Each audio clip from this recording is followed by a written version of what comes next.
Hoy es 8 de abril de 2025 y es martes, así que vamos a hablar un poquito de inteligencia artificial. Como siempre, negocios, desarrollo, píldoras. Negocios. Runway, que son los que desarrollan estos modelos de vídeo tan buenos, han levantado 308 millones de dólares más de financiación, con una valoración de 3.000 millones de dólares después de la ronda. De estos creo que hablé la semana pasada, puede ser, o hace dos como mucho, porque habían presentado la generación 4 de su modelo de vídeo. Aquí se demuestra el poder de convocatoria que tiene este podcast, que fue yo mencionar la nueva versión de Runway e inmediatamente después le han caído 308 millones de dólares del cielo. En fin, no, lo dejo ahí como un poquito para muestra, vale un botón. No sé si por los 300 millones de dólares o porque ya lo pensaba de antes, pero el CEO de Runway se ha venido un poquito arriba. El CEO de Runway es Cristóbal Valenzuela y ha dicho, cito textualmente, "We're not just generating video, we are simulating the world". O sea, no nos limitamos a generar vídeo, estamos simulando el mundo. Que, como en el caso de todos los modelos de vídeo algo de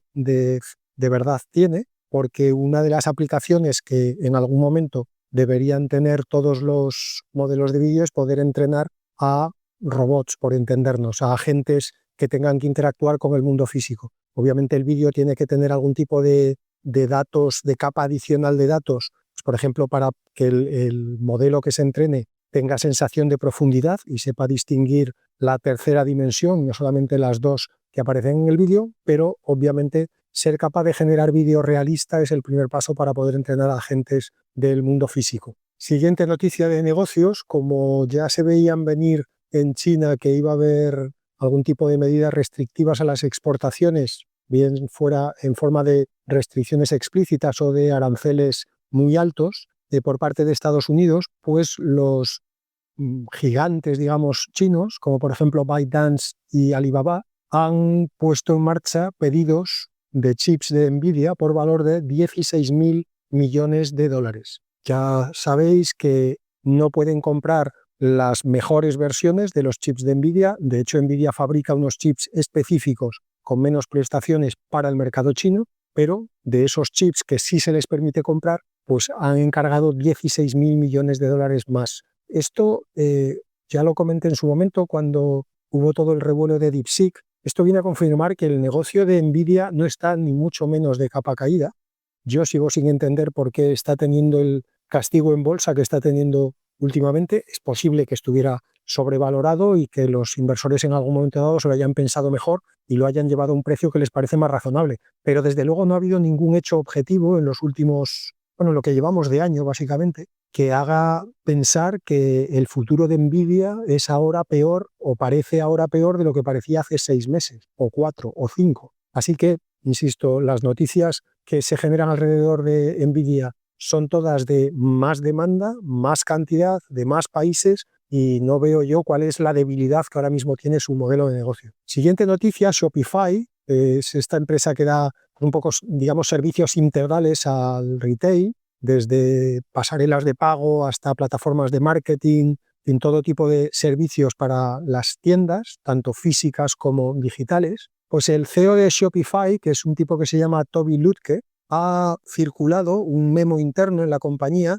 en el que dice a todo el mundo que a partir de ahora, antes de contratar a cualquier persona nueva, el que quiera contratarla tiene que explicar por qué no puede hacer el trabajo adicional con inteligencia artificial, es decir, por qué necesita una persona o más de una persona para realizar las tareas que quiera realizar. Es decir, se asume por defecto en Shopify que todo el trabajo adicional que se pueda generar se tiene que hacer con inteligencia artificial, y un poco como en los juicios, el que no pueda hacerlo con inteligencia artificial tendrá que probar lo contrario, tendrá que demostrar que la inteligencia artificial no puede hacer ese trabajo adicional.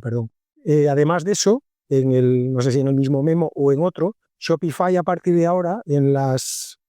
típicos appraisals anuales que suelen hacer las empresas americanas, muchas de las multinacionales europeas también, cada vez se ha puesto más de moda esto de hacer evaluaciones anuales a los empleados. Bueno, pues a partir de ahora en esas evaluaciones anuales se van a incluir como factores de evaluación la capacidad de utilizar inteligencia artificial que tiene cada empleado. Cuarta noticia de negocios, han salido algunos datos de uso sobre chatbots, sobre los ChatGPTs, Claude, Geminis, etcétera, de la vida. Y básicamente el mercado ahora mismo está no dominado, sino es prácticamente monopolizado por OpenAI y ChatGPT. En concreto, en marzo de este año, el mes pasado, OpenAI, el general OpenAI.com, tuvo 500 millones de visitas. Y eso compara contra el mes anterior, es decir, contra febrero, donde tuvo 251 millones de visitas, es decir, te habréis hecho la cuenta vosotros también,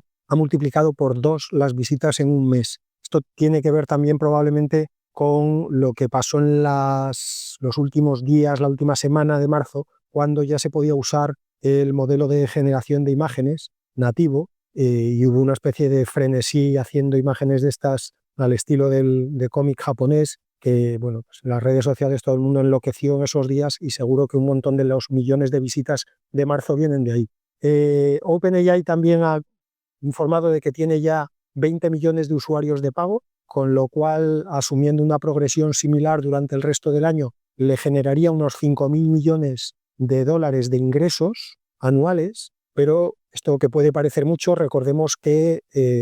OpenAI acaba de hacer una ronda de financiación de 40.000 millones de dólares, pero está lejísimos ya no de dar beneficios, sino ni siquiera de compensar las deudas que tiene. Otro dato curioso de este estudio sobre uso de chatbots es que el principal competidor, ya digo que OpenAI arrasa, recuerdo, tiene 500 millones de visitas, el siguiente tiene solamente 16,5 millones de visitas, pero lo sorprendente es que el segundo es DeepSeek, estamos hablando de mercado mundial. Yo personalmente pensaba que sería Gemini, pero no, Gemini es el tercero, tiene 10,9 y eso supone un incremento en el caso de Gemini de solamente un 7,4% con respecto al mes anterior. Claude, el chatbot de Anthropic, tiene solamente 3,3 millones y Copilot de Microsoft tiene 2,4 millones. Todos estos datos, por cierto, son visitas diarias, o sea, no visitas acumuladas del mes, sino la media diaria de visitas. Siguiente noticia de negocios. Esta semana he estado mirando,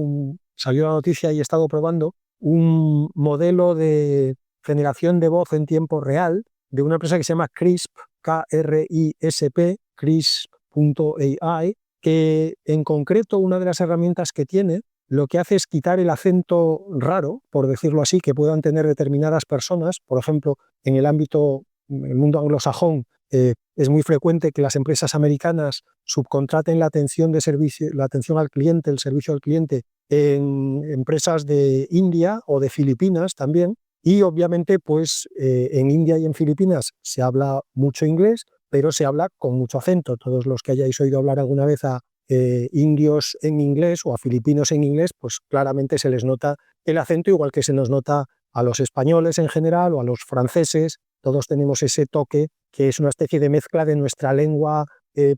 principal con el inglés. Bueno, pues lo que hace esta herramienta de Krisp es, en tiempo real, insisto, coge la voz del agente indio o filipino que está hablando y la pasa por un modelo de pulido del acento, de tal manera que genera como salida la voz con la misma voz del agente original, pero sin ningún acento. Es realmente impresionante. En las demos que tienen en su web, que puedes ver, como en los anuncios de toda la vida de detergente, el antes y el después, con la herramienta de Krisp y sin la herramienta de Krisp, y es increíble como a personas con un fuerte acento indio, con un fuerte acento filipino, les quita completamente el acento, se aparecen acentos perfectos de Boston o de Londres o de donde le quieras poner, y además lo más alucinante es que no hay ninguna latencia, pero ninguna es ninguna. En el caso de que sea una videollamada, la sincronía con los labios es perfecta, exactamente igual que si esa persona estuviera hablando sin la herramienta de Krisp. Puedes utilizar o bien la voz del agente original, o si la voz del agente original no te parece muy convincente o muy comercial, pues puedes elegir voces que ellos tienen pregeneradas de agentes de voz. La herramienta, además, también puede traducir a otros idiomas, no solamente quitar el acento, sino hacer que una persona que está hablando en inglés suene como si hablara en español, y además de eso puede transcribir todo a texto también en tiempo real. es realmente impresionante. Ya sé que ahora es cada vez más difícil impresionarse con estas herramientas porque cada vez hay más y cada vez hacen unas cosas, pero a mí esta de Crisp me ha impresionado. Y otra herramienta que he probado orientada a negocio esta semana es Tanus, escrito T-A-N-U-S. Y en este caso el dominio es tanus.io, no AI, sino IO. Queda un poco estúpido todo. El producto que tiene Tanus es un agente, como casi todos en estos momentos orientados o bien a servicio a clientes o bien a ventas, pero es un agente que incorpora vídeo y visión. Es decir, tú puedes hacer videollamadas a este agente y te sale un avatar, pero un avatar muy realista, no hiperrealista como se suele utilizar el término para cuando, cuando no se puede distinguir de un ser humano. Aquí notas, sobre todo si lo miras con un poco de detalle, que no es una persona, que no es algo real, pero es muy, muy, muy parecido. Y ese avatar habla contigo moviendo los labios, sincronizando perfectamente los labios con lo que dice, y además él puede ver a través de tu cámara, si tú le autorizas el uso de la cámara del portátil o del móvil, él puede verte a ti. Y de hecho, en las demos que tienen, que puedes conectar y puedes hacer una llamada, no sé cuál será el límite, yo estuve como, no sé, 5 minutos hablando con el Digital Twin, que es como lo llaman, el gemelo digital, y efectivamente él te ve. Si tú haces alguna cosa mientras estás hablando con él a lo mejor te dice, perdona, veo que estás distraído porque te has ido de la cámara. O si no le dices nada, si no haces nada llamativo, pues a lo mejor en un momento dado te dice, es muy bonita la camisa de cuadros que llevas hoy. Es decir, que él realmente está integrando el stream de vídeo con el stream de audio que le llega tuyo y mezclando las dos cosas es como va generando las respuestas. Este concepto del Digital Twin puede llegar a ser literal porque te permite construir gemelos digitales de una persona real. Solamente con 2 minutos de grabación de vídeo se crea un avatar que es igual que tú, que puede tener, si tú quieres, la misma voz que tú y que puede atender simultáneamente a cientos, miles, millones de personas con tu misma imagen y con tu misma voz. Obviamente, el objetivo ahora mismo no es pensar que no sé, que un médico se cree un Digital Twin y atienda a 1000 pacientes a la vez. No creo que ningún médico estuviera tan zumbado como para arriesgarse a afrontar las consecuencias legales de eso, pero sí que, por ejemplo, puedes crear un recepcionista, una persona que se dedique a tomar nota de citas o a dar citas, y que si alguien quiere hablar con esa persona por videollamada, pues esa persona tenga un aspecto humano, una voz humana, y que, como digo, al verte a ti también al otro lado del vídeo, pueda ver cosas que tú le enseñas y comentar y usar la información que tú le enseñes en vídeo, integrándola en la conversación general. Mi impresión después de la prueba, como decía también con lo de Crisp, es que con este tipo de herramientas tienes la sensación de ya estamos en el futuro. O sea, es increíble. O sea, hay un momento en el que estás usando la herramienta y estás pensando, estoy hablando con una persona que no existe, pero que realmente parece una persona de verdad, que en el aspecto de una persona habla como una persona, gesticula como una persona. Por cierto, la gestualidad es muy natural, la gestualidad de los avatares. No penséis en el típico avatar semirrobótico que veíamos hace un año. Estamos hablando de, ya os digo, si prestas atención, se nota que es un avatar, pero tienes que fijarte. La impresión general es que es una persona, es un ser humano. Y como digo, hay algunos momentos en los que te sorprendes a ti mismo diciendo, ¿qué hago yo hablando con una persona que no existe? Pero es todo tan realista que te transmite esa sensación de ya estamos en el futuro. Vamos con las noticias de desarrollo. Esta semana en el apartado de nuevos modelos, nuevas versiones, tenía alguno más que comentar, pero como llegó el otro día el lanzamiento de Llama 4, pues he quitado el resto porque si no, este episodio iba a ser interminable. Porque además Llama 4 ha generado mucho ruido en los 2-3 días que han pasado desde que se lanzó y quería dedicarle un poquito más de atención. Ahora comento las distintas variantes porque, como siempre, Llama ha presentado lo que se suele llamar una familia de modelos, pero las líneas generales, para empezar, siguen siendo modelos con pesos abiertos, como ha sido siempre Llama, pero es verdad que la licencia con la que han publicado estos modelos es un poco más restrictiva que las anteriores. Así que no sé si este es el principio de un sospechoso movimiento de Llama hacia irse cerrando, o si simplemente han ido escarmentando por el camino y han visto que necesitaban una licencia un poquito más restrictiva y nada más. Son modelos no reasoning, o sea, no razonan, aunque todo el mundo da por hecho que próximamente, no sé si Zuckerberg incluso lo dijo explícitamente en la presentación, que próximamente vendrán las variantes con razonamiento, y todos incorporan ahora Mixture of Experts, el MOE, que ya es, no vamos a decir un estándar, porque siguen saliendo modelos sin MOE, pero cada vez es más habitual que esta sea la arquitectura que se elija porque es mucho más eficiente, sobre todo en inferencia. Son multimodales nativos, todas las variantes. Esto quiere decir, como en el caso del último GPT-4o,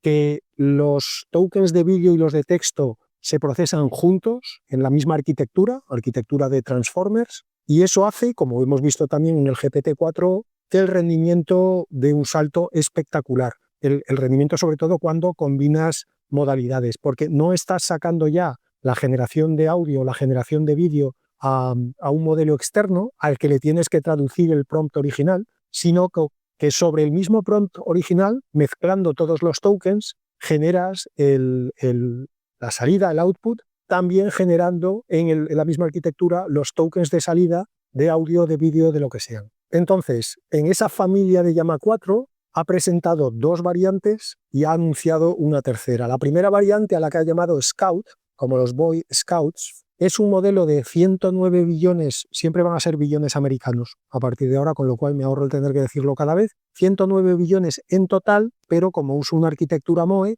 solamente se activan 17 billones en inferencia. Tiene 16 expertos en el MOE, se ha entrenado con, atención, 40 trillones también americanos de tokens y, otro momento de atención, puede manejar una ventana de contexto de más de 10 millones de tokens. Parece que fue ayer cuando todos nos asombrábamos cuando Gemini anunció que podía gestionar 1 millón de tokens. Bueno, pues este Scout de Llama 4 se supone que va a poder manejar contextos de más de 10 millones. Y por el tamaño, por esos 17 billones activos solamente en inferencia, en la presentación del modelo decían que se puede ejecutar en solamente una GPU H100 de NVIDIA, que aún así es una pasta. Os recuerdo que esto anda entre los 30 y los 40 mil dólares por GPU, pero es una GPU, es una inversión que, pues por ejemplo, una empresa se puede permitir sin demasiados problemas, una empresa de cierto tamaño. Entonces, reflexiones sobre el Scout. La primera es que esta es la versión pequeña, en teoría, de Llama 4. Y claro, es cierto que al ser MOE en inferencia solamente se usan 17 billones de parámetros de los 109 totales, pero 17 billones sigue siendo una burrada comparado con las versiones anteriores de Llama, donde teníamos modelos pues, de 8, de 3, incluso de 1. Y claro, estamos hablando de que ahora lo mínimo que vamos a tener es uno de 17 en inferencia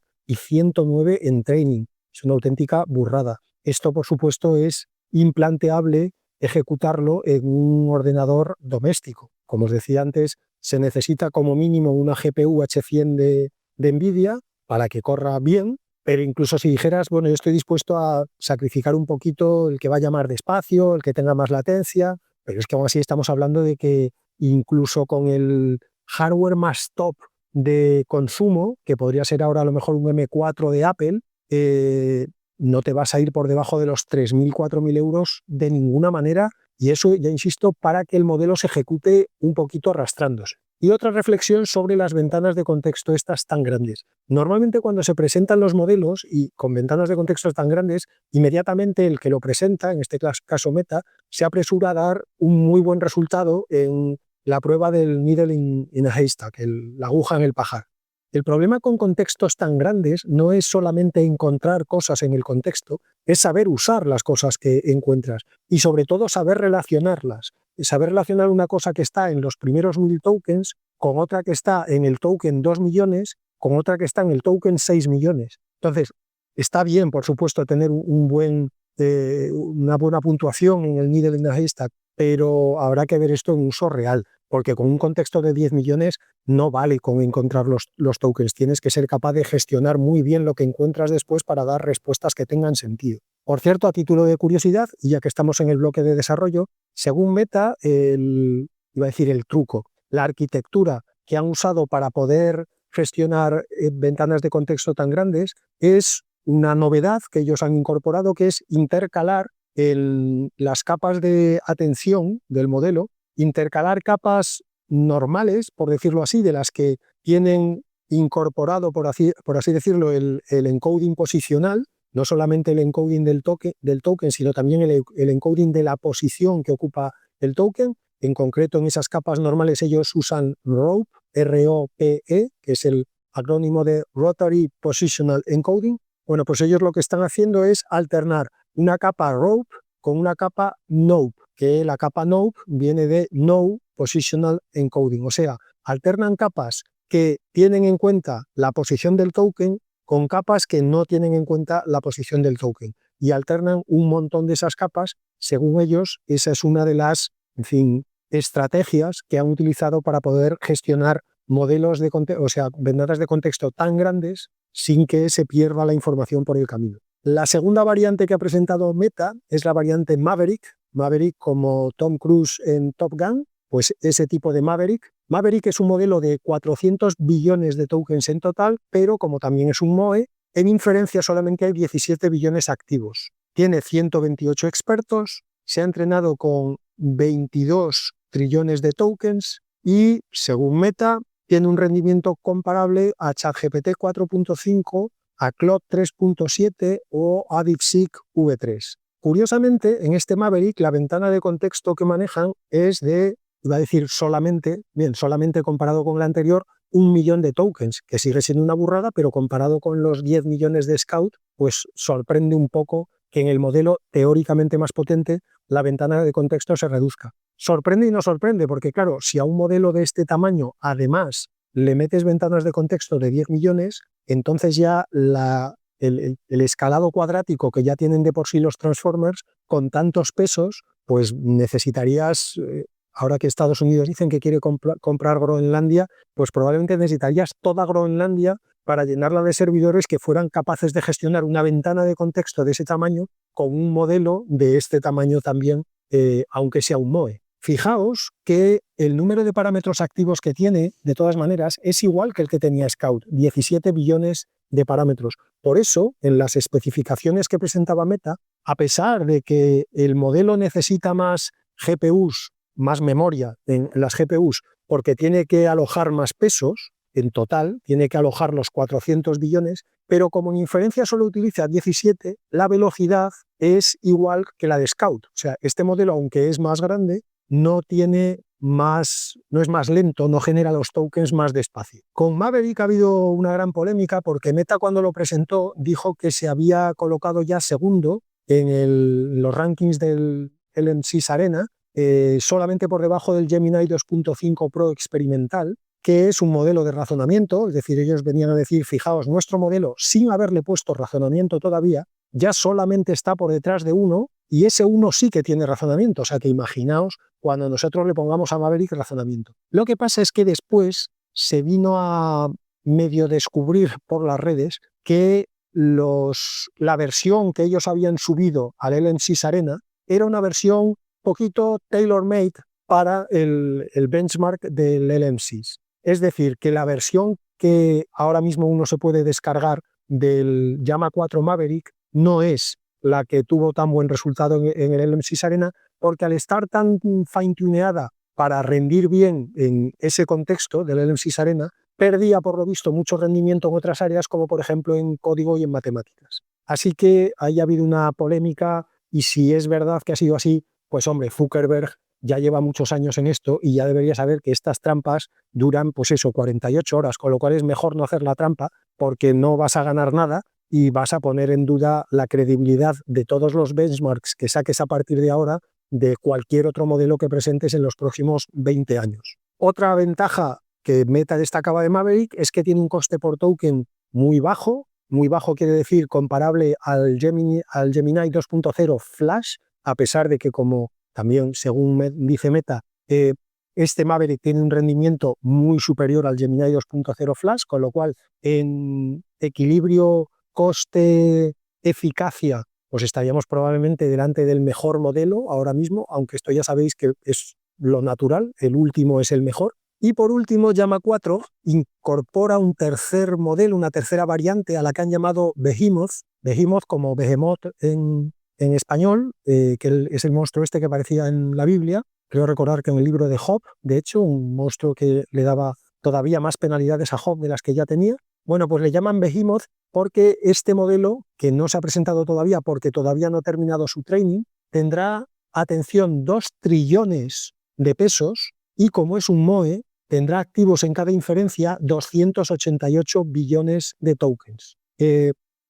este, como digo, no han presentado ni datos ni nada, solamente han anunciado que lo tienen todavía entrenándose y que ya llegará, así que ya veremos si realmente se siguen manteniendo las leyes de escala y este Behemoth da un salto grande hacia adelante o si empezamos a aplanar la curva de progreso y a partir de ahora empezamos a concluir que la escala ya no nos va a llevar a grandes sitios nuevos. Algunas curiosidades generales sobre las 3 versiones, que en el post-training, en la fase de post-training, se ha incluido, como ya es también habitual en todos los modelos de los últimos meses, una fase de reinforcement learning, además del fine-tuning convencional, del SFT, del Supervised Fine-Tuning. El uso de cualquiera de estos modelos en Europa está prohibido por la regulación que tenemos en Europa sobre uso de inteligencia artificial y además de eso, sea en Europa o sea donde sea, las empresas que tengan más de 700 millones de usuarios mensuales activos no pueden usar el modelo sin un permiso expreso de Meta. Les tienes que pedir permiso y te lo pueden dar o no te lo pueden dar. Pero, insisto, en Europa ni las de más de 700 millones, ni las de más de 700, ni las de más de 7. No se pueden utilizar los modelos. Meta prohíbe el uso de estos modelos en Europa para evitarse problemas con la legislación tan permisiva que tenemos en Europa con cualquier cosa tecnológica que, por supuesto, no fabricamos en Europa. Otra de las virtudes que los usuarios le han encontrado en los primeros usos es que cualquiera de los modelos de la familia están mucho menos alineados, digamos, con lo políticamente correcto de lo que estaban las versiones anteriores. Esto es algo que también hemos visto ya en los últimos meses con todas las nuevas versiones. Desde que ganó Trump en Estados Unidos, de repente las empresas de California se han vuelto menos miraditas y todos empiezan a darte respuestas que no parezcan dadas por un niño de 9 años. Y en general las primeras reacciones han sido tirando a negativas, pero no tanto porque el rendimiento sea malo, sino por estos pequeños detalles, como el hecho de que a lo mejor han exagerado un poco el rendimiento de Maverick en el LM6, como que la licencia con la que lo han presentado es menos permisiva que la de antes, como que el tamaño del más pequeño ya no es un tamaño accesible para usuarios semidomésticos o empresas pequeñas, con lo cual se ha generado como mal rollo en la comunidad, que hasta ahora era la comunidad que más apoyaba a Llama, que eran los desarrolladores casi individuales o los pequeños grupos de desarrolladores y los investigadores, las universidades, donde también Llama era uno de los modelos más usados porque era un modelo que daba un muy buen rendimiento, era código, como mínimo, pesos abiertos con una licencia muy permisiva.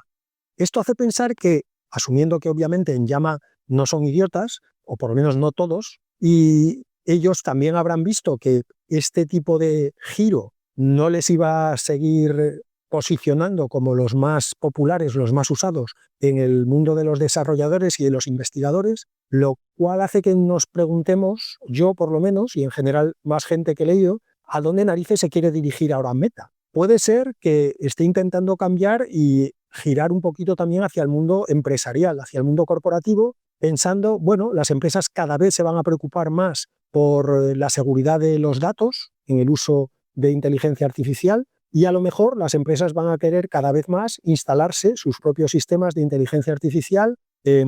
on-prem, como dicen los gringos, en sus propias instalaciones y ahí a lo mejor Meta ha visto un hueco para tener modelos que no requieran recursos desproporcionados, pues en el caso del Scout, un H100 de NVIDIA, como decía antes, es algo que se puede permitir perfectamente cualquier gran empresa e incluso alguna que otra pyme, y a lo mejor han pensado, vamos a convertirnos en el modelo de referencia para los deployments on-prem. Vale, pues es una manera de ir. Claramente, ellos no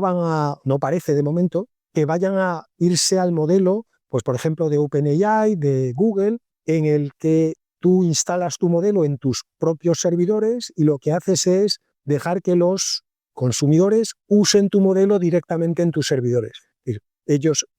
Meta no parece que vaya a construir granjas de servidores para instalarles Llama y crear su propio ChatGPT o su propio Gemini. Es un movimiento raro. De momento no está muy claro por qué Meta ha sacado un modelo en el que ninguna de las variantes del modelo es atractiva para lo que ha sido hasta ahora su principal base de usuarios, que repito eran desarrolladores e investigadores. Igual dentro de poco Zuckerberg nos ilumina con un nuevo vídeo y de esto es muy casero, muy cercano, muy campechano, como es siempre Zuckerberg, y a lo mejor nos explica hacia dónde quiere llevar a Llama y en general a la inteligencia artificial de Meta a partir de ahora. Y vamos ya dentro de desarrollo con novedades más de más enjundia que simplemente variaciones o versiones nuevas de modelos. He leído un paper interesante esta semana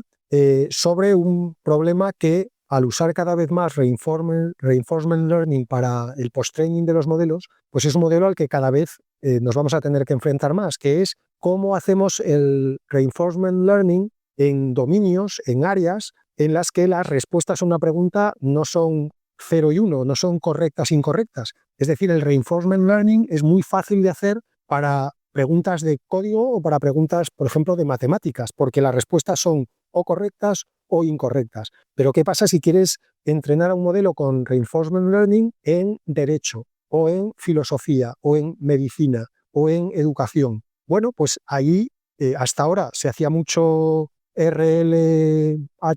¿no? Reinforcement Learning with Human Feedback, pero claro, eso tiene un coste brutal. Sentar a hordas y hordas de humanos a corregir manualmente las respuestas del modelo mientras lo entrenas. Entonces, en este paper proponen un modelo,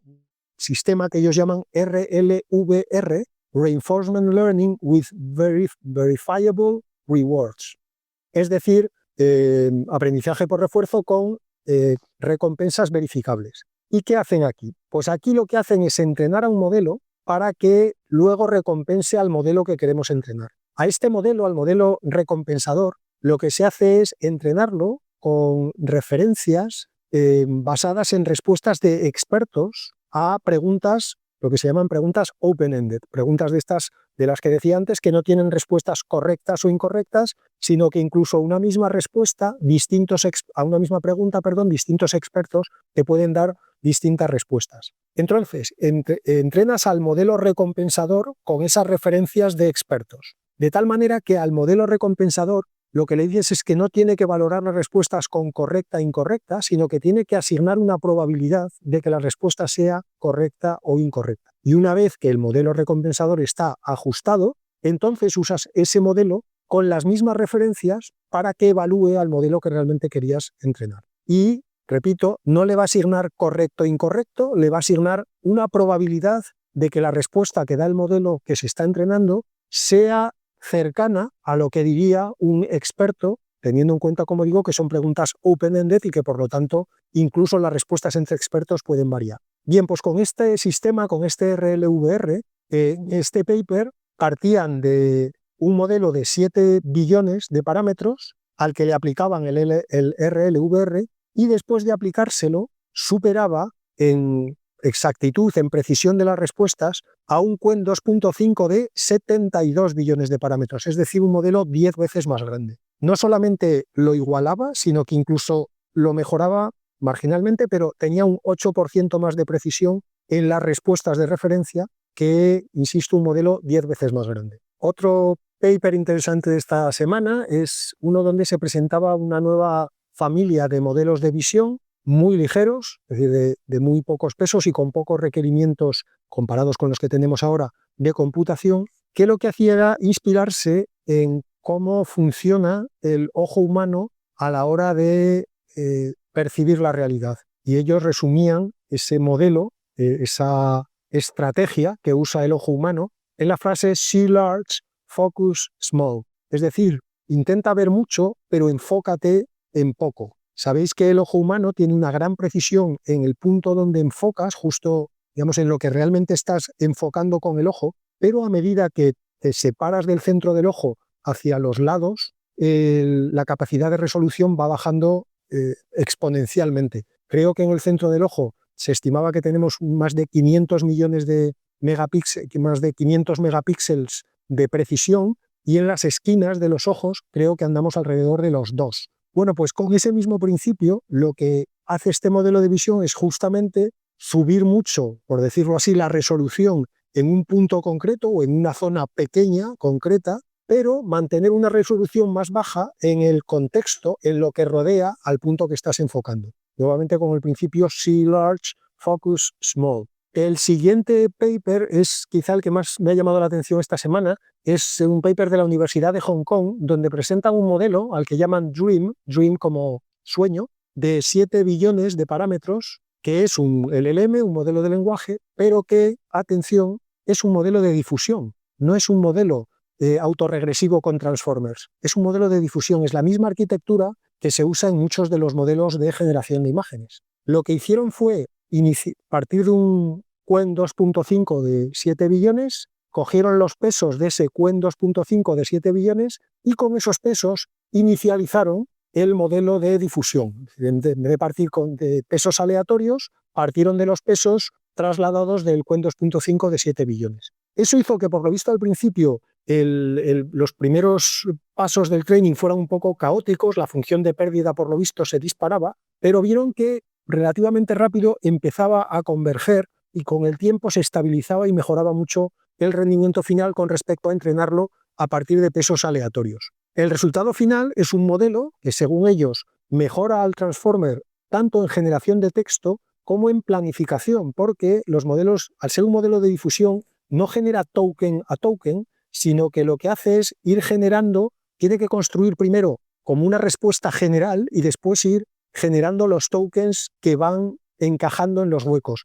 Dicho así, suena un poquito esotérico, pero os dejo en las notas del podcast el link a la presentación del modelo, porque hay una demo visual en la que se ve cómo el modelo va rellenando los huecos de los tokens, pero no de una manera lineal como un transformer, sino que empieza por los tokens más fáciles del párrafo que tiene que generar y después va poniendo los tokens los de más calidad, los que añaden más valor, por decirlo así, a la respuesta. Cuando lo ves es un ejercicio un poco extraño porque acostumbrados obviamente como estamos los humanos a generar el lenguaje secuencialmente, token a token o palabra a palabra, se hace raro ver cómo un modelo empieza a generarte pues primero el tercer token, pero luego te genera el 35º token, luego el 12º, luego el primero, luego el octavo. Es una cosa extraña. Pero como digo, eso mejora la capacidad de planificación porque de alguna manera el modelo, antes de empezar a generar tokens concretos, tiene que tener ya una idea general de cuál es la idea que va a transmitir para luego ir construyendo los tokens concretos, que es, por otro lado, el comportamiento típico de un modelo de difusión. Cuando generas imágenes, se parte de un ruido completamente aleatorio y en cada paso se van perfilando cada vez más los detalles de la imagen hasta que llegas a una imagen completamente definida. Pues esto es lo mismo pero con tokens. No es nada intuitivo para un ser humano, pero el proceso, según dicen estos investigadores de la Universidad de Hong Kong, funciona muy bien. Obviamente no es un modelo que ya sea usable, esta es una primera aproximación pues, de laboratorio, por decirlo así, pero es una línea de trabajo muy interesante. Los modelos de difusión que ya casi se estaban dejando de lado, incluso para la generación de imágenes, porque los transformers también estaban funcionando muy bien en imágenes, pues mira que a lo mejor ahora vuelven, y no solamente vuelven para las imágenes, sino que incluso intentan coger un trozo del pastel de la generación de texto. Y la última de desarrollo es un nuevo paper de nuestros amigos de DeepSeek, que es sobre el mismo tema que mencionaba en una de las noticias anteriores de esta sesión, es cómo mejorar los sistemas que evalúan en los procesos de reinforcement learning a los modelos que queremos entrenar. Como decía antes, como cada vez vamos a necesitar más modelos evaluadores, más modelos recompensadores, pues tenemos que intentar encontrar técnicas que hagan que esos modelos evaluadores evalúen muy bien y que las recompensas se asignen de acuerdo al criterio con el que nosotros queremos que se asignen esas respuestas. Bueno, pues en este caso, DeepSeek lo que presenta es una técnica a la que ellos han llamado SPCT, Self-Principled Critique Tuning, afinamiento de la crítica autoprincipiada. Esto, queda para llevarlo a un concurso. Y, en fin, vamos a lo que interesa, que es qué hace realmente esta técnica, más allá de que la llamen de una manera muy chula o que la llamen María del Carmen. Lo que ha hecho DeepSeek en este paper es dejar que el modelo dedique más tiempo en inferencia a dar la recompensa. Es decir, lo mismo que ya sabemos que funciona en los modelos que usamos, que ha sido en los últimos meses dejarles que usen más computación en inferencia, y eso es lo que nos ha llevado a los modelos de razonamiento, pues los de DeepSeek lo que han pensado es, ¿y si hacemos lo mismo con los modelos recompensadores? Y si en vez de entrenarlos para que simplemente digan correcto o incorrecto, los entrenamos para que piensen de alguna manera si la respuesta es correcta o incorrecta, dándoles tiempo en inferencia, en el test time, para que ellos mismos construyan, y de ahí el nombre de self-principled, ellos construyan sus propios principios de actuación sobre lo que es correcto y lo que es incorrecto. Lo que se hace es, en el entrenamiento del modelo recompensador, se le incentiva, se le dice explícitamente que dedique tiempo a pensar las reglas que debe aplicar en cada caso antes de evaluar si una respuesta es correcta o incorrecta. Por ejemplo, se trata de que si el modelo tiene que evaluar una respuesta sobre una pregunta de historia, que es uno de esos dominios open-ended, hombre, a ver si es un dato concreto, si es en qué año llegó Colón a América, esa no es open-ended, es 1492, pero si le estás preguntando cuál fue el momento en el que se aplicaron por primera vez los principios democráticos en un Estado, pues ahí dependerá. Habrá historiadores que pensarán que en Grecia ya había principios democráticos funcionando, habrá quien te dirá que Grecia no era un Estado en el sentido que hoy le damos a la palabra, que a lo mejor estamos hablando de quizá en la fundación de los Estados Unidos, habrá quien te dirá que eso todavía no era un Estado tal como lo vemos ahora y lo llevará a la Revolución Francesa, que se produjo en un país que ya era un país en el sentido más convencional, en fin, un debate de estos. Bueno, pues la idea es de forzar al LLM recompensador a que cuando tenga que evaluar esa respuesta, antes de decir la respuesta es buena o es mala, piense qué hace buena o mala a una respuesta en el ámbito de la historia. Pues, por ejemplo, la precisión, la claridad, la ausencia de sesgos, la ausencia de opiniones personales, y que en función de todos esos criterios valore la respuesta con mayor probabilidad de ser correcta o con menor probabilidad. Aplicando esta técnica, los de DeepSeek han conseguido que modelos de solo 27 billones de parámetros puedan hacer evaluación de modelos de 671 billones de parámetros, es decir, 30 veces más grandes que ellos. Y esto además del beneficio obvio en sí, que es que con modelos pequeñitos podemos hacer reinforcement learning de modelos mucho más grandes, con el consiguiente ahorro en computación y recursos, tiene un bonito efecto secundario, que es que si luego queremos hacer una auditoría de cómo se ha entrenado el modelo, no vamos a ver solamente la recompensa del modelo recompensador en términos de esta respuesta la dio por correcta o la dio por incorrecta, sino que como tendremos el razonamiento, entenderemos por qué la dio por correcta, por qué le asignó una mayor probabilidad de ser correcta o por qué le asignó una menor probabilidad de ser correcta, con lo cual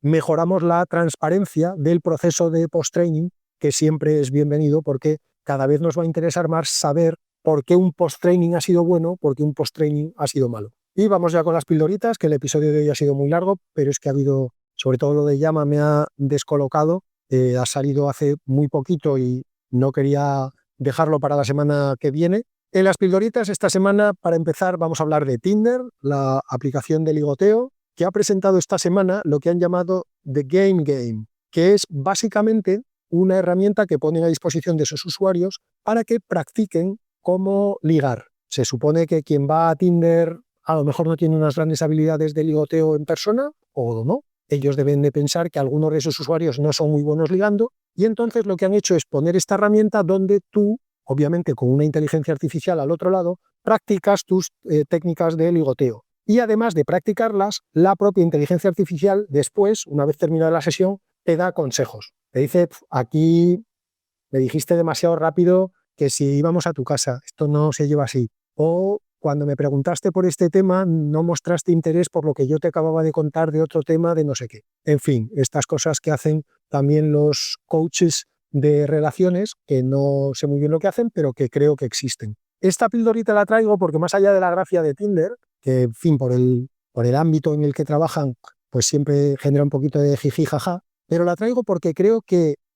es un muy buen ejemplo de una aplicación de la inteligencia artificial que yo siempre he pensado que tenía un gran futuro, pero como no acababa de arrancar, pensaba, bueno, igual es que yo creo que tiene un gran futuro, pero en la práctica se ha intentado y no funciona. Y es básicamente usar la inteligencia artificial para entrenarse en distintas situaciones sociales. El ligoteo es una de ellas, pero otra, por ejemplo, es una entrevista de trabajo. La inteligencia artificial es una herramienta fantástica para entrenarte a hacer entrevistas de trabajo si estás buscando trabajo y no tienes mucha práctica porque todavía no has hecho muchas entrevistas. O, por ejemplo, es una muy buena herramienta para practicar si quieres tener una reunión delicada con tu jefe, pues por ejemplo porque le quieres pedir un aumento de sueldo o porque quieres decirle que no te gusta el trabajo que tienes últimamente y que estás incómodo y qué ha pasado para que tu jefe de repente te ponga en tareas que a ti te parece que no aportan valor o que no están a la altura de lo que tú podrías hacer. En fin, para todo lo que son situaciones que te van a poner un poco incómodo en la vida, la inteligencia artificial es fantástica para practicar, de manera que cuando vayas a hablar con tu jefe, no será la primera vez que te sientas con tu jefe a hablar de eso, será la 10ª vez o la 20ª vez o la 90ª vez, porque lo has podido practicar en tu casa las veces que quieras. Y además de la práctica en sí, como el caso de Tinder, después le puedes pedir feedback a la inteligencia artificial con la tranquilidad además de que no es tu jefe de verdad. Si lo has hecho muy mal, no te va a despedir la inteligencia artificial, simplemente te va a decir, tío, has llevado la reunión fatal y si yo fuera tu jefe te pondría en la calle.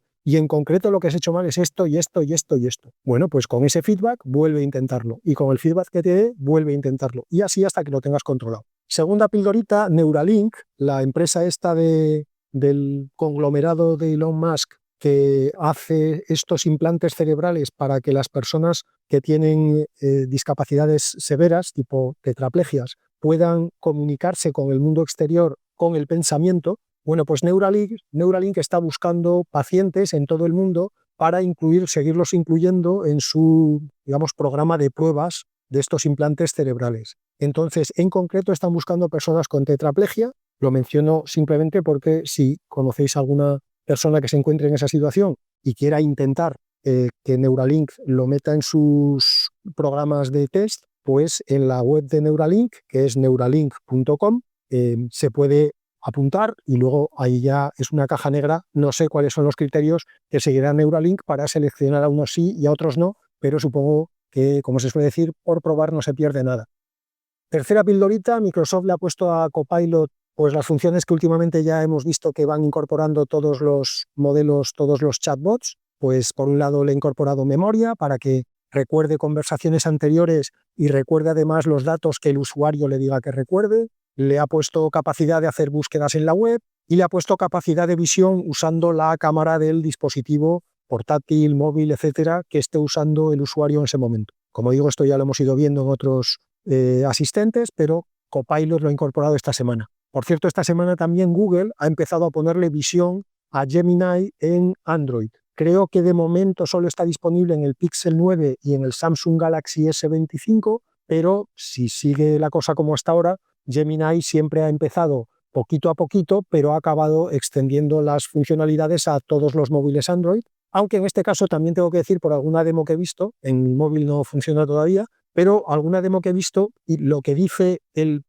propio usuario que cuelga la demo es que no parece todavía que esté consumiendo vídeo directo, vídeo en 30 frames por segundo o lo que sea, sino que parece más bien como si fuera una especie de Google Lens ensoberbecido, como si lo que fuera haciendo fuera tomar capturas de la cámara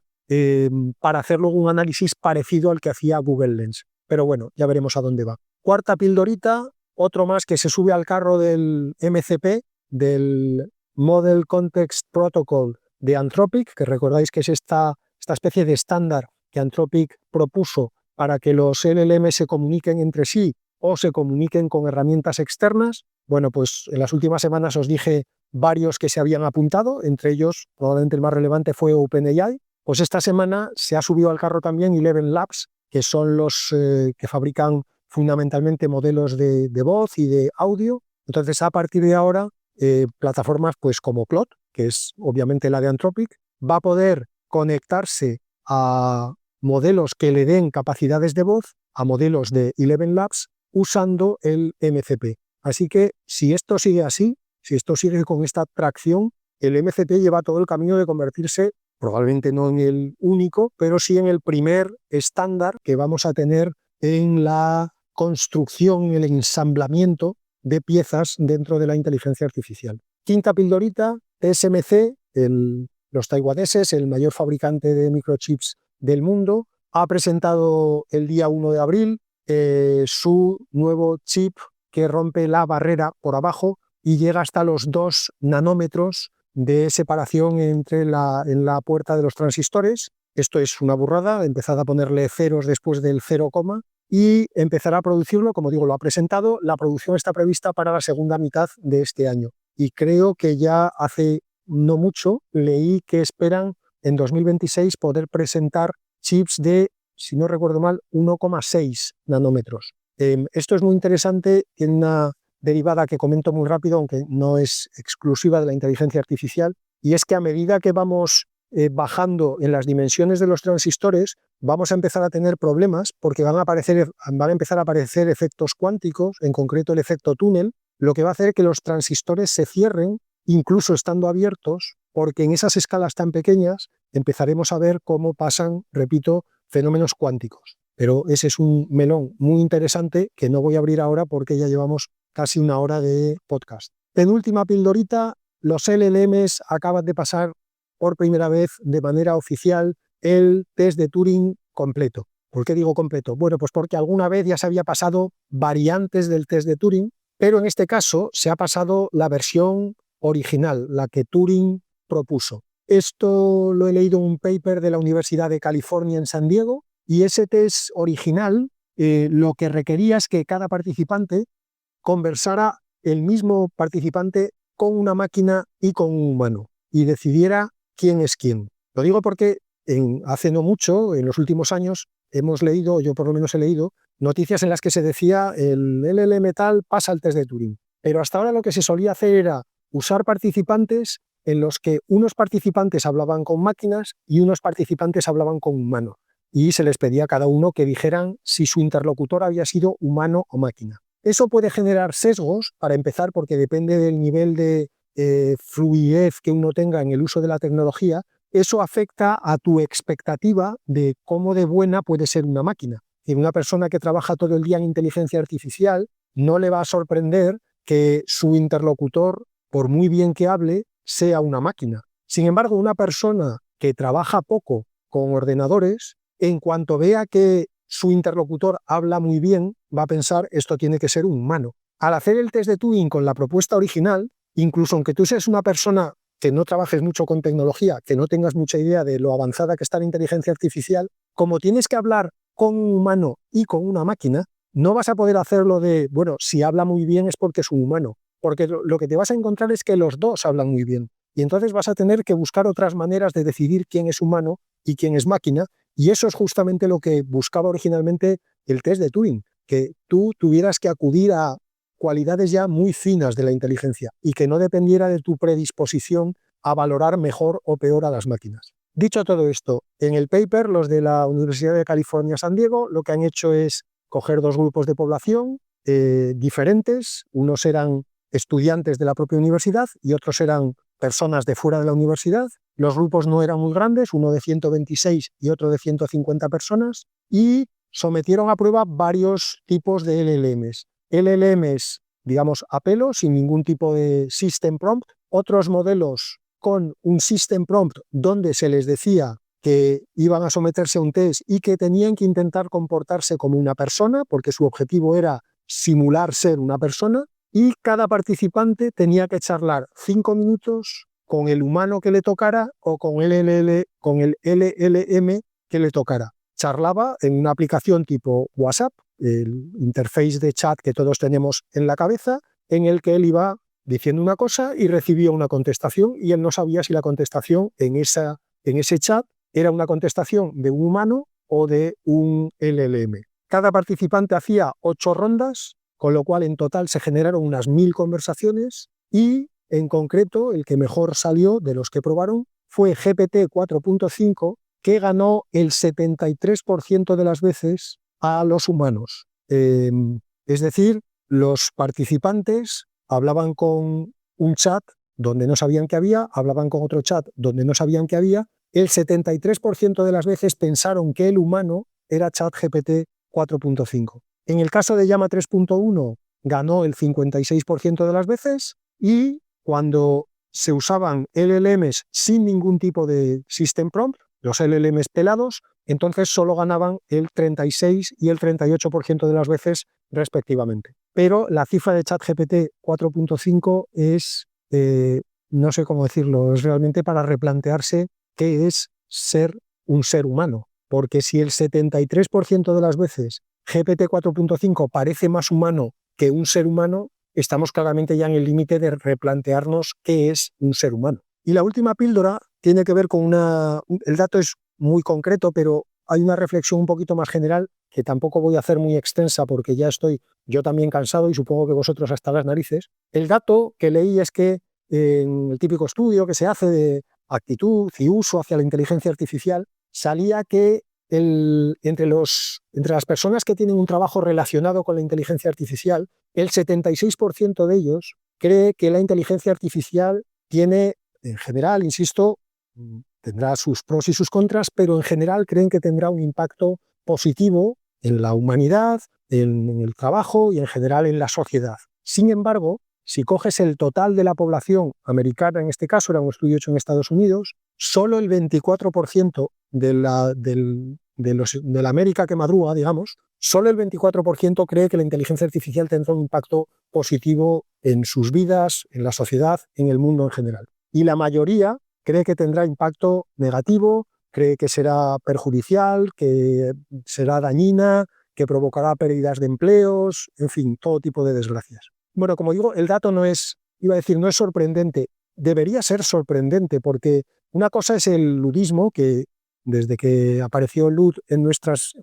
vidas, en las vidas de los de hace unos siglos, ya sabemos que es habitual, que la reacción de la especie en su conjunto a cualquier novedad sea negativa, pero en este caso estamos hablando del triple de miedo, o por verlo al revés, el triple de optimismo entre los que trabajan con inteligencia artificial frente a los que no trabajan directamente con inteligencia artificial. Mi reflexión es que, más allá del ludismo, igual en este caso, sí que hay que estar un poquito más acongojado que en otros momentos históricos en los que han llegado grandes novedades tecnológicas o en su día la propia revolución industrial. Y es porque en este caso no va a haber mucho tiempo para adaptarse a la novedad, a la nueva tecnología. La revolución industrial tardó casi siglos en desarrollarse, digamos, en todo su esplendor. Incluso los cambios más recientes, Internet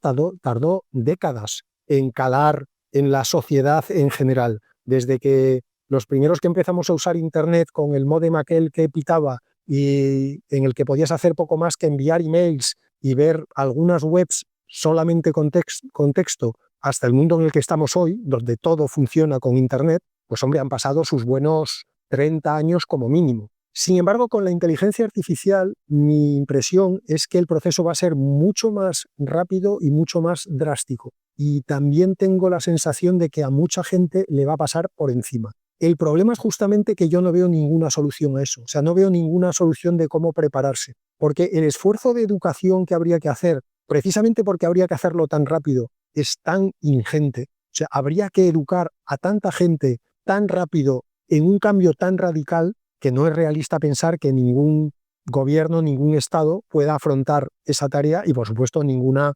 iniciativa privada, porque una iniciativa privada, si no le reporta un beneficio, pues es que ni siquiera lo va a intentar. Y que conste que yo no soy de los apocalípticos de la inteligencia artificial, yo no soy de los que creen que todo lo que va a traer la inteligencia artificial van a ser desgracias, pero sí que creo que va a haber sectores a los que la inteligencia artificial les va a pasar por encima, literalmente. Y va a ser muy difícil hacer una reconversión. Los que ya tenemos unos años nos acordamos de la famosa reconversión industrial que hubo en los años 80 en general. En fin, yo era joven, incluso pequeño en aquella época, pero en fin, recuerdo el miedo de gente que yo conocía, de adultos que yo conocía, en los sectores en los que se enfocó la reconversión industrial, que es verdad que eran sectores que estaban un poco de capa caída, pues la siderurgia, la minería, pero incluso siendo sectores que ya no empleaban a mucha gente y a los que ya no se le veía mucho futuro, la reconversión fue un proceso traumático. Imaginémonos cómo de traumático sería un proceso de reconversión industrial en sectores muchísimo más amplios, en el sentido de que emplean a muchísima más gente y en un tiempo muchísimo más corto, con el agravante de que además, por primera vez en la historia, la tecnología no viene a eliminar trabajos de baja cualificación para ofrecer trabajos de más cualificación. Cuando se automatizó el campo, pues obviamente fue un shock para la gente que llevaba toda su vida trabajando de temporero o que tenía sus pequeñas tierras y cultivaba y tenía ganado. Pues claro, de repente te vienen los tractores, las cosechadoras, las empacadoras, te vienen los ordeñadores automáticos y eso obviamente a ti te va a quitar el trabajo. Pero en aquel momento lo que hubo es un gran trasvase de mano de obra desde el campo hacia las fábricas. El trabajo en las fábricas no es que sea un paraíso, pero comparado con trabajar en el campo, como me decían a mí mis familiares más viejos que recordaban aquellos tiempos, fue una bendición. Yo en concreto tenía un tío que fue de estas generaciones que de repente se encontró con que en el campo ya no tenía nada que hacer, se tuvo que ir a trabajar a las fábricas e incluso con las condiciones penosas en las que él trabajaba en las fábricas, me decía que aquello le parecían unas vacaciones comparado con tener que ir a segar el trigo o arar el campo o a llevar a los animales a pastar. Entonces, eso en general es lo que ha traído las novedades tecnológicas, una sustitución de trabajos de mucho sacrificio y poca calidad de vida a trabajos de un poco menos de sacrificio con un poco más de calidad de vida. El problema es que la inteligencia artificial por primera vez va a empezar a eliminar trabajos de más cualificación y de buena calidad de vida y no los va a sustituir por trabajos del escalón superior. Con lo cual, ¿en qué se van a reconvertir todas las personas que trabajan en esos sectores? ¿Que van a ir a trabajar al campo? No, porque no hacen falta. ¿Qué van a hacer? ¿Ir a trabajar a la hostelería? ¿Alguien que trabaja ahora de diseñador gráfico se va a ir a trabajar de camarero? Por otro lado, ¿a qué camarero le va a quitar el trabajo a alguien que ha estado trabajando en diseño gráfico los últimos 20 años de su vida? Es que no sabe hacer el trabajo de camarero tampoco. Entonces, sinceramente, como digo, es un problema que yo veo cada vez más cerca y al que sinceramente no le veo solución. No veo cómo narices vamos a poder ya no solucionar el problema, sino siquiera amortiguarlo. Y eso por no hablar ya del campo de la programación, donde, en fin, hemos pasado de que hace 5 años, o 10 si queréis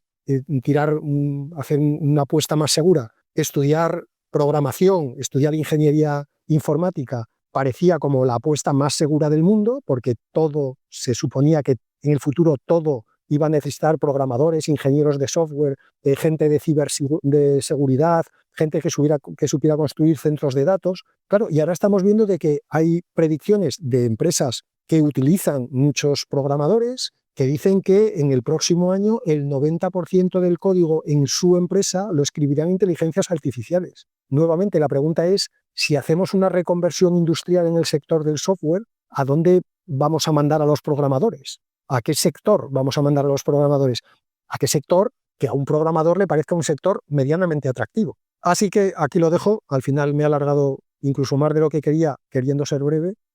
pero es la típica píldora que muchas veces pensaba porque datos de estos sobre la actitud que la gente tiene hacia la inteligencia artificial, estudios de estos salen cada 2 por 3 y bueno, hoy he pensado, hoy ya no lo dejo pasar porque si no al final, para cuando hable de esto ya va a haber llegado el tsunami y entonces va a sonar a lo de hombre ya claro, ahora lo vemos todos. No sé, yo sinceramente nunca he sido muy bueno haciendo predicciones, o sea que tampoco pretendo serlo en este caso, pero es que no veo muchas alternativas a este escenario. En fin, como todo en la vida lo iremos viendo. Eso ha sido todo por hoy. Hasta el martes que viene.